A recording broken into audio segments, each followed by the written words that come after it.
আর আমি আমার ক্ষুদ্র জীবনে অভিজ্ঞতা থেকে দেখেছি ছেড়ে দেওয়ার মধ্যে সুখ আছে। মনে করেন কেউ আপনি গালি দিয়েছে, তো আপনি অনেস্ট, আপনি সৎ এবং আপনি কোনো অন্যায় করেননি, আপনি মাজলুম, তারপরে আল্লাহর সন্তুষ্টির জন্য ছেড়ে দিলে, আচ্ছা ছাক, কিছু দিয়েছে বাট ওকে কিছু বললাম না, ছেড়ে। এই ছেড়ে দেওয়ার মধ্যে যে এত সুখ, এটা আপনি বুঝতে পারবেন না। এই সুখটা উপলব্ধি করেছেন স্বয়ং রাসূল সাল্লাল্লাহু আলাইহি ওয়াসাল্লাম। মক্কা বিজয়ের দিন যে বহু মানুষ এসে কি বলেছিল,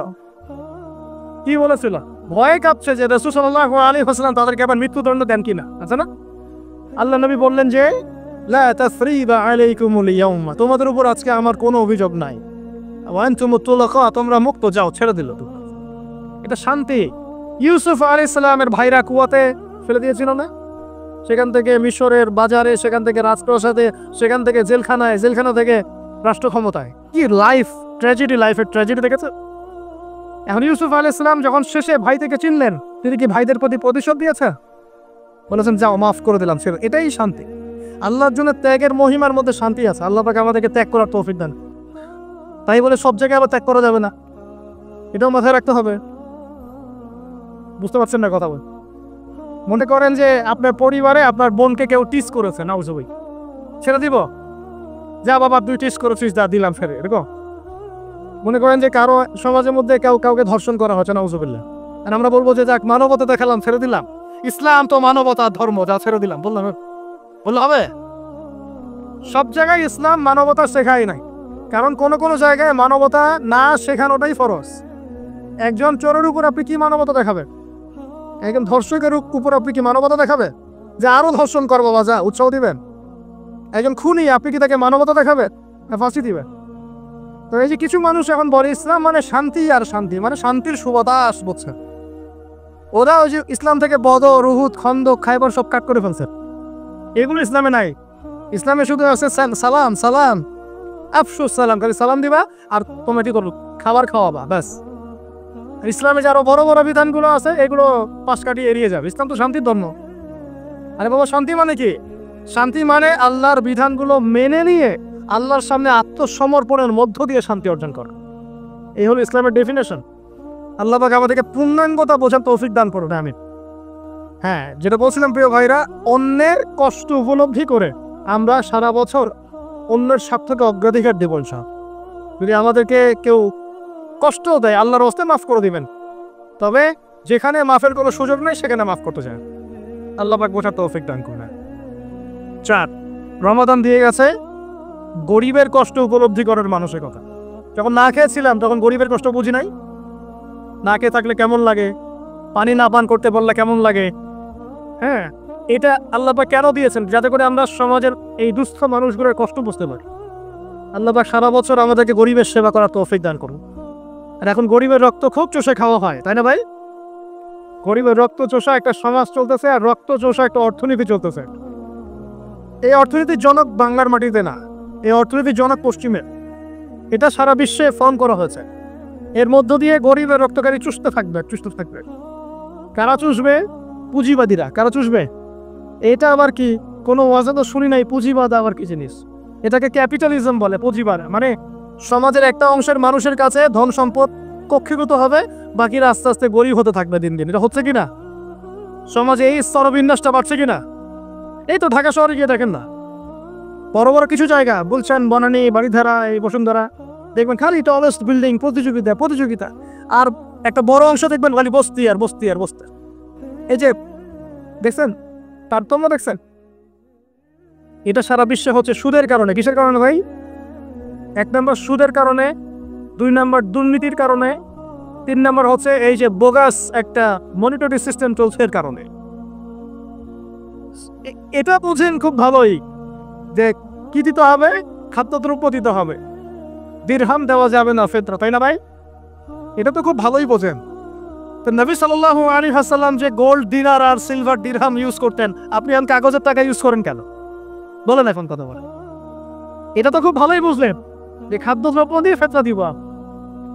খাদ্য দিয়েছেন নবী, খাদ্যই দিব। চাল দিয়েছেন, চাল। খেজুর, কিসমিস। তাহলে নবী তো দিনার আর দিরহাম ইউজ করেছেন, তা আপনি এখন কাগজের টাকা ইউজ করেন কেন? আমি যে 5-10 বছর আগে বলছিলাম যে এই সিস্টেমটার মধ্যে সমস্যা আছে, তখন তো খারাজি মারলেন ফতোয়া একদম। তখন তো খারেজি মারলেন ফতোয়া। এখন এতটুকু বুদ্ধি মাথায় আসে না? দিনার দিরহাম এটাই ইসলামিক কারেন্সি, এটাই ইসলামিক কারেন্সি। আমরা যেগুলো চালাচ্ছি এগুলো ইসলামিক কারেন্সি নয়, কিন্তু পুরো বৈশ্বিক প্রেক্ষাপটে আমরা মানতে বাধ্য হচ্ছি। ইসলামিক খেলাফতই ইসলামিক পলিটিক্যাল ভিউ, কিন্তু সারা বিশ্বে খেলাফত নাই, আমরা মানতে বাধ্য হচ্ছি। ডেমোক্রেসি, সেকুলারিজম মানতে বাধ্য হচ্ছি। এটা বাধ্য হয়ে আমরা করছি, কিন্তু তাই বলে তো ইসলামিক জিনিস আর অন ইসলামিক জিনিস একাকার হয়ে যায় নাই, হয়ে গেছে। পর্দা, শরিয়া পর্দা পুরো উপর থেকে প্রতিষ্ঠা নাই, অনেকেই বেপর্দায় চলছে। আমরা তো বেপর্দার সমাজে চলতে বাধ্য হচ্ছি না? হচ্ছে কি না? এটা বাধ্য হয়ে আমরা করছি, কিন্তু কেউ কি মেনে নিয়েছে এটা? এই ইন্টেলেকচুয়াল ল্যাকিংসের কারণেই তো আজকে এই অবস্থা। প্রিয় ভাইরা, বোঝার চেষ্টা করেন গভীর থেকে। রমাদান মাস গরিবের কষ্ট উপলব্ধির মাস ছিল। আল্লাহ পাক আমাদের সবাইকে গরিবের কষ্ট বোঝার তৌফিক দান করুন। আর আল্লাহর ওয়াস্তে চেষ্টা করবেন গরিব মানুষকে খাওয়ানোর, এতিমের দায়িত্ব নেয়ার। প্রত্যেকটা এলাকায় এলাকায় এতিমখানা গড়ে তোলেন, এতিম থেকে ফ্রি পড়াশোনার ব্যবস্থা করেন, তাদেরকে কোরআন শেখান, তাদের পিছনে টাকা ইনভেস্ট করেন, তাদের মাথায় হাত বোলান। আল্লাহ রহম করবেন ইনশাআল্লাহ, আল্লাহ তৌফিক দান করে দেবেন।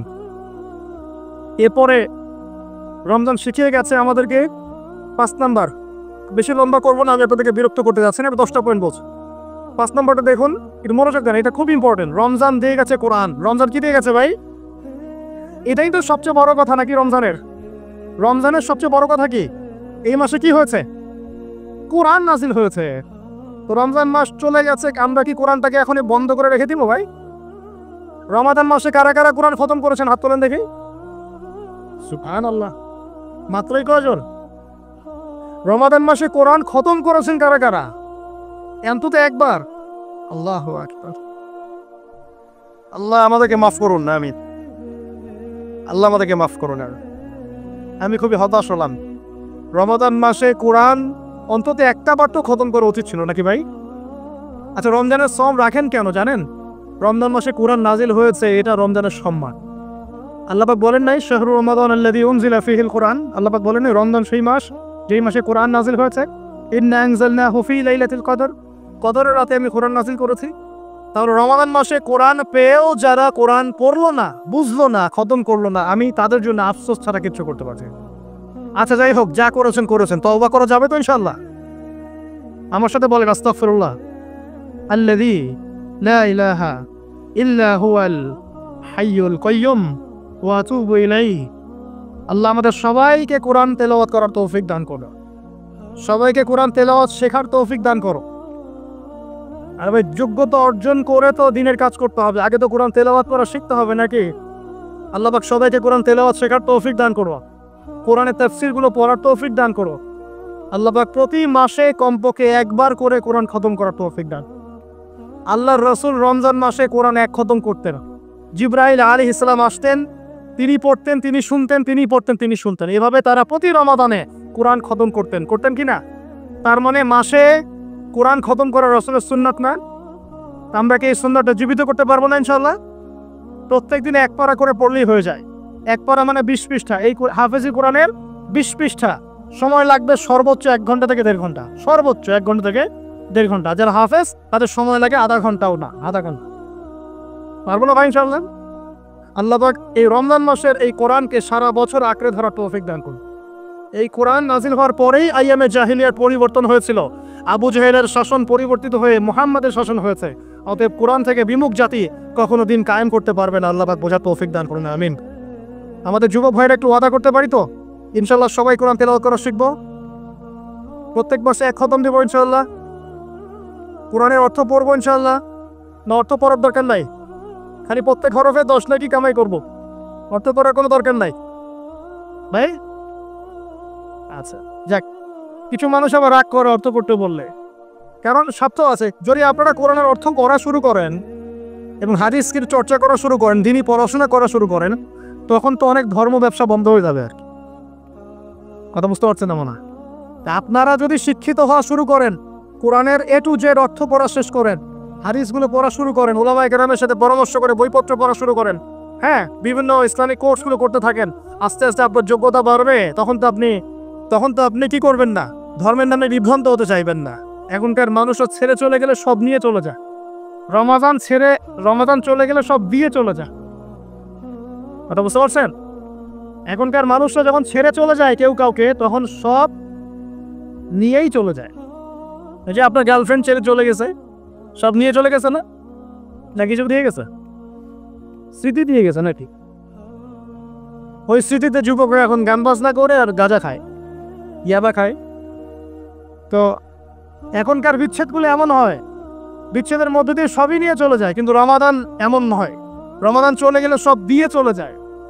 যুবক ভাই, আপনাকে বলছি, দেখেন, এই রমাদানের শিক্ষাগুলাই জাস্ট যদি আমরা ধরে রাখতে পারি, সারা জীবন আমাদের জীবনে কিছু লাগবে না। এটা আমি কি বলবো বিষয়গুলো? আচ্ছা, আমি লিখে আনছি কয়েকটা বিষয় আপনাদেরকে বল। দেখুন, রমাজানকে চির সবুজ করে রাখতে হবে। এই যে রমাজান চলে গেছে, শাওয়াল মাস দিয়ে গেছে, প্রথম যে কাজটা আমাদেরকে দিয়ে গেছে, শাওয়াল মাসে 6টা রোজা রাখতে হবে। আল্লাহ তৌফিক দান করুন। আল্লাহ আমাকে তৌফিক দান করুন, আপনাদের সবাইকে তৌফিক দান করুন। নবীজি বলেছেন সাল্লাল্লাহু আলাইহি ওয়াসাল্লাম, রমজানে সওম রাখার পরে যে ব্যক্তি শাওয়ালের এই 6টা রোজা রাখবে, সে যেন সারা বছর রোজা রাখার নেকি পাবে। আমরা কি সারা বছর রোজা রাখতে সক্ষম না? কিন্তু অতএব এই 6টা রোজা রাখলেই সারা বছর সওমের নেকি পাবো ইনশাআল্লাহ। করা যাবে ইনশাআল্লাহ। আল্লাহ পাক আমাকে তৌফিক দান করুন, আপনাদের সবাইকে তৌফিক দান করুন। আমি 1 নাম্বার। 2, রমাদান যখন এসেছিল আমাদেরকে শিখিয়ে গেছে তাকওয়া। আল্লাহ পাক বলেছিলেন না, কুতিবা আলাইকুমুস সিয়াম কামা কুতিবা আলাল লাযিনা মিন ক্বাবলিকুম লাআল্লাকুম বলেন তাত্তাকুন। সওমের উদ্দেশ্যই ছিল তাকওয়া। আর তাকওয়া মানেটা কি? বাজারে কিনতে পাওয়া যায় 10 টাকার তাকওয়া দেন, হ্যাঁ হুজুর এই বোতলে একটু তাকওয়া ফুকে দেন, বাসায় গিয়ে খাই, তাকওয়া অবলম্বন হয়ে যাব। তাকওয়া কি? লাআল্লাকুম তাত্তাকুন। আসো, এক কথায় উত্তর দিচ্ছি, তাকওয়া মানে আল্লাহ পাকের সমস্ত নিষেধ ছেড়ে দেওয়া। আমি বলি নাই তাকওয়া মানে আল্লাহর সমস্ত আদেশ মেনে চলা, কারণ আল্লাহ পাকের আদেশ মেনে চলাটা সহজ, আল্লাহ পাকের সমস্ত নিষেধ বর্জন করা অনেক কঠিন। এই যে রমজান মাসে রোজা রেখেছিলাম, হালাল স্ত্রী আমি ছেড়ে দিয়েছি। হালাল স্ত্রী সহবাস করেছেন রোজা রাখা অবস্থায়? করেন নাই। তোমাদের তো স্ত্রী হয় নাই এখনো, হইব ইনশাআল্লাহ। তবে এই ডিসিশন নেওয়ার আগে 100 বার ভাবতে হবে। এই ডিসিশন যদি ভুল হয় সারা জীবন জাহান্নাম হবে। এই ডিসিশন যদি ঠিক থাকে এই দুনিয়াতে জান্নাত ইনশাআল্লাহ। আবার বলছি, এই ডিসিশন যদি ভুল হয় তাহলে এই দুনিয়ায় হবে জাহান্নাম। আর এই ডিসিশন যদি ঠিক থাকে ইনশাআল্লাহ দুনিয়ায় হবে কি? জান্নাত। বেওয়াকুফ কিছু বলতে পারে দুনিয়াকে জান্নাতের সাথে তুলনা করলো, আবার দুনিয়াকে জান্নাতের সাথে তুলনা করলা, নাকি উপমা দিলাম দুনিয়া হবে জান্নাত মানে কি দুনিয়ার জান্নাত হয়ে যাবে? নাকি আপনি জান্নাতের নাজনে আমার প্রশান্তির কিছুটা হলেও পাবেন দুনিয়াতে, এইটাই বুঝাইছে। কিছু মানুষের ইন্টেলেকচুয়াল অবস্থা এতই নিম্নমানের, মানে গরু ছাগল টাইপের, যে একটা রূপকথাও বুঝতে চেষ্টা করে। রূপকথা আমরা যদি বলি কাশ্মীর একটা জায়গা, সুবহানাল্লাহ, এত চমৎকার, এত সুন্দর, মনে হয় দুনিয়ার একটা জান্নাত। বলদ বলবে বলদ, দুনিয়ার কাশ্মীরকে জান্নাতের সাথে তুলনা করবো। দেখো এত অ্যামিবা চিনেন? অ্যামিবা একটা প্রাণী চিনেন? ওই যে একটা বক্সের মধ্যে মাছগুলো ঘোরাঘুরি করে, দেখেছেন বাসায়? এরা কেন ঘুরে, কখনো জিজ্ঞেস করেছেন নিজেকে? ওরা কেন একই রাস্তায় বারবার ঘুরে? হ্যাঁ বলেন। ব্রেনের ধারণ ক্ষমতা এতটুকুই, ও যে রাস্তা দিয়ে যায় ও ভুলে যায় কোন রাস্তা দিয়ে এসেছে। ওই জন্য প্রতিবার এই রাস্তাকে ওর কাছে নতুন বলে মনে হয়। এত স্বল্প জ্ঞান আল্লাহ পাক ব্রেন তাকে দিয়েছে। কিন্তু তারপরেও সে আল্লাহর অবাধ্যতা করে না, কিন্তু সে আল্লাহর ইবাদত করে। ওই মাছ আল্লাহর ইবাদত করে। এখন আমাদের সমাজে এমন কিছু মানুষ দেখতে পাওয়া যায়, জ্ঞান বুদ্ধি মাশাআল্লাহ এমন বলদের পর্যায়ে, যদি বলি কাশ্মীর মনে হচ্ছে জান্নাত, বলবে যে কাশ্মীরকে জান্নাতের সাথে তুলনা করছে। সুবহানাল্লাহ।